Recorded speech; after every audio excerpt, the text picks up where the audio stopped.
सुशार जी हाँ, आप सब वहाँ पे देख रहे हैं पवन भोजपुरी जी, आप सबका फिर से स्वागत है यार पवन भोजपुरी में। खैर यार आप सब वहाँ पे देख ही सकते हो कि लगातार वैसे तो पोस्टर खैर यहाँ पे आ ही रहे हैं, जो कि अभी टाइम पर वैसे तो बोले तो वहाँ पे 3 पोस्टर भी आ चुके हैं, जो कि आप सबके बीच बीच में यहाँ पे पहला हर हर गंगे, दूसरा आप सब वहाँ पे तुझे ना देखो तो चैन, और तीसरा आने वाला कलकतिया राजा। वैसे 3 पोस्टर तो वहाँ पे खैर आ चुके, लेकिन बहुत लोगों का इसमें कहना है कि इतने इतने पोस्टर आ रहे हैं, इसके क्या कारण हो सकते हैं। खैर इसमें कोई भी यहाँ पे ऐसी कुछ भी बात नहीं है कि जो इसमें दिक्कत होने की वजह से ही पोस्टर यहाँ पे आ रहा है। खैर पहले तो यहाँ पे गाने नहीं आ रहे थे तो दिक्कत है, अब गाने आ रहे हैं तो भी दिक्कत है, तो फिर कुछ इसमें कहने की बात ही नहीं है।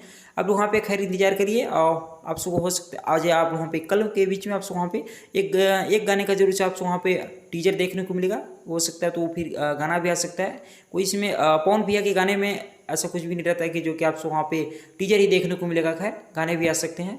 आप लोग थोड़ा इंतजार करिए, उसके बाद ही आप लोग खैर कहीं जाके यहाँ पे गाने देखने को मिलेंगे। हो सकता है पहला गाना आपको वहाँ पे देखने को मिलेगा यसी फिल्म से, आपको वहाँ पे कलकतिया राजा वाला सॉन्ग आप लोगों को वही वाला सबसे पहले यहाँ पे खैर देखने को मिल सकता है। तो खैर वाला अपडेट कैसा लगा बताइएगा, आपसे सुन लूँगा मैं किसी नेक्स्ट वीडियो। जय हिंद जय भोजपुरी।